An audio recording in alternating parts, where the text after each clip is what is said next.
utile. Et je vous le disais, aujourd'hui on parle de protection sociale, de mutuelle, de ces assurances auxquelles peut-être parfois vous ne comprenez pas grand-chose. Bonjour Adrien Couret. Bonjour Pierre de Vous Béziers. êtes le directeur général d'AEMA Group. Alors AEMA c'est AE pour Aesio et MA pour La Massif.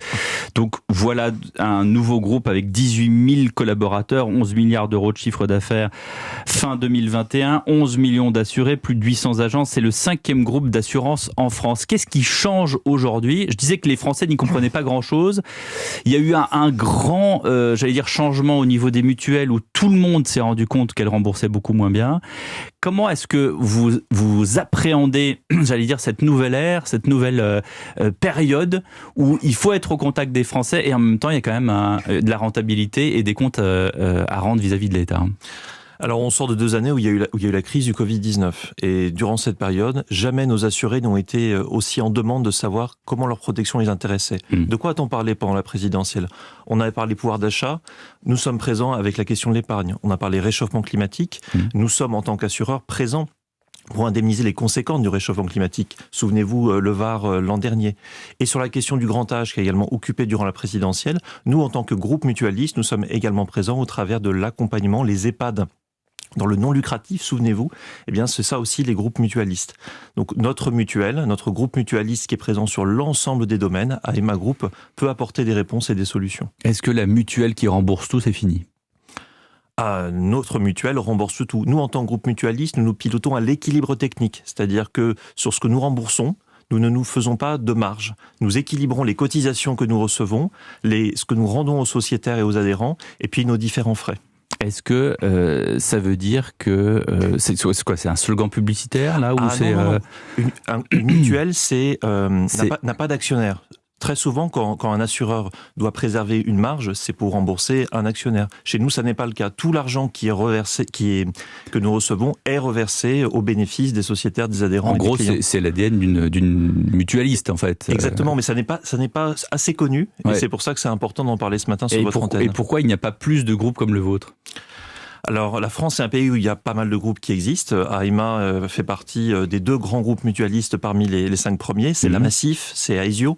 C'est également maintenant Abeille Assurance qui a rejoint notre groupe. Aviva Abeille Assurance, qui est devenu Aviva, exactement, qui est l'ancien Aviva et qui est partenaire de la grande association qui est l'Affaire. Et donc l'ensemble de ces acteurs, on parle quand même de 11 millions d'assurés, aujourd'hui sous un régime mutualiste. Il y a effectivement ce discours que vous avez rassurant ce matin. Et en même temps, les fameux assureurs mauvais payeurs, le scandale des EHPAD, le Covid-19 où certains sortent avec un Covid long et courent encore après des indemnités. Comment est-ce que vous pouvez rétablir la confiance ? Il y a un lien, pas seulement financier, mais il y a un lien, de confiance. Il y a un lien paternaliste presque qui est entre vos mains. D'abord, nous sommes des acteurs de proximité. Vous l'avez dit, on a plusieurs centaines de points de contact en France. On ne fait pas partie des acteurs financiers qui disent on ferme l'agence près de chez vous. Chez nous, on est en développement sur ces éléments-là. Il y a ensuite la redistribution, vous l'évoquiez. Je prends l'exemple de l'assurance vie. Un contrat d'assurance vie, vos auditeurs en ont forcément. S'il est dans notre groupe, entre 95% et 100% des résultats financiers sont redistribués, que ce soit par Mutavie ou par l'Affaire. Et donc c'est par ces preuves-là, c'est par cette transparence sur ce que nous redistribuons que nous pouvons apporter des éléments. Puis vous avez apporté le point des EHPAD du non lucratif.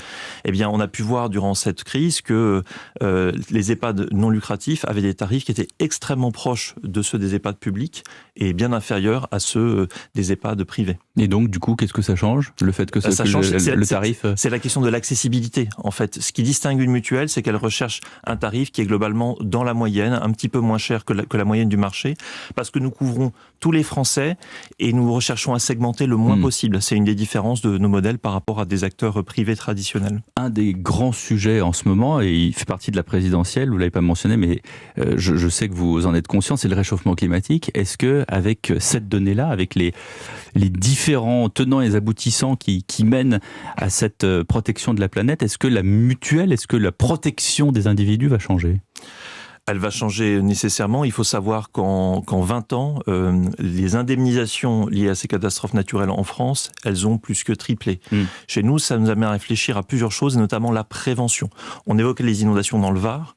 Eh bien, dans le rétablissement, dans l'intervention qu'on fait, on ne fait pas que indemniser financièrement. On accompagne aussi les reconstructions pour dire Attention, il y a des zones, et parfois ça joue à quelques dizaines de mètres, où il ne faut pas s'installer. La prévention, le travail avec les pouvoirs publics pour savoir où sont les zones demain à risque par rapport à ces sinistres climatiques, c'est un rôle de plus en plus important que nous avons dans la société.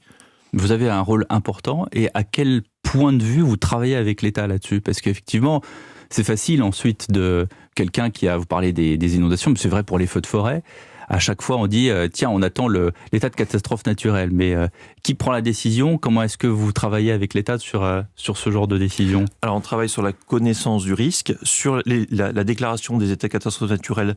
Très souvent, nous sommes directement en interface avec les pouvoirs publics, mais on intervient même sur des sinistres qui ne sont pas forcément des catastrophes naturelles. Vous savez, chaque année en France, ce sont des dizaines de milliards d'euros. Je pose la question parce qu'il y a beaucoup d'amalgame autour de la catastrophe naturelle. On attend ça comme le Messie, alors qu'en fait, on peut très bien être indemnisé autrement. Bien sûr, la catastrophe naturelle, c'est simplement le déclenchement d'un régime qui associe pouvoir public, pouvoir privé. C'est un régime qui existe depuis 40 ans, qui est un grand régime de solidarité nationale. C'est un régime qui fait que, par exemple, quelqu'un qui a un appartement à Paris cotise un petit peu pour des sinistres qui peuvent se produire, je ne sais pas, par exemple, dans le Var, comme on l'a vu, on l'a vu l'an dernier. Et donc, ce type de régime-là, nous, on aide à l'améliorer, à le perfectionner par la connaissance du risque local que l'on peut avoir. Merci beaucoup Adrien Couret, directeur général d'AEMA Group, pour justement nous avoir donné une nouvelle vision, ou plutôt une vision de cette nouvelle façon d'accompagner les Français dans leur vie quotidienne. Merci à vous.